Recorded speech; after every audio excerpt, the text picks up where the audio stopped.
এদিকে বাংলাদেশকে $100 কোটি ঋণ ও অনুদান দেবে জাপান, যা বাজেটে সহায়তা, পরিবেশ ও রেলপথের উন্নয়নে ব্যবহার করা হবে।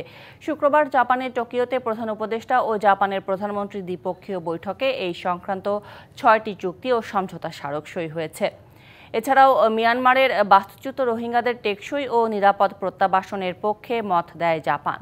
এদিন প্রধান উপদেষ্টা অধ্যাপক ডক্টর মোহাম্মদ ইউনূসকে সম্মানসূচক ডক্টরেট ডিগ্রি দিয়েছে জাপানের সোকা বিশ্ববিদ্যালয়।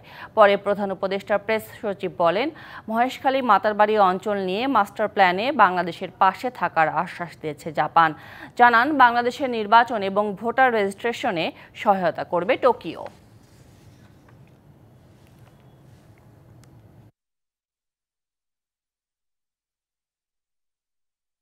$418 মিলিয়ন হচ্ছে বাজেটারি সাপোর্ট। এটা ওরা বলছে হলো ডেভেলপমেন্ট পলিসি লোন ওরা দিচ্ছে। আর হচ্ছে ঈশ্বরদী, জয়দেবপুর টু ঈশ্বরদী, এটা খুবই আমাদের ইম্পর্টেন্ট একটা রেলওয়ে লাইন। আরো ওরা স্টুডেন্ট স্কলারশিপ এর জন্য আরো $4.2 মিলিয়ন। আমরা ওদের কাছ থেকে পাচ্ছি হচ্ছে 1.063, মানে $1 বিলিয়ন একটু বেশি আমরা ওদের কাছে পাচ্ছি।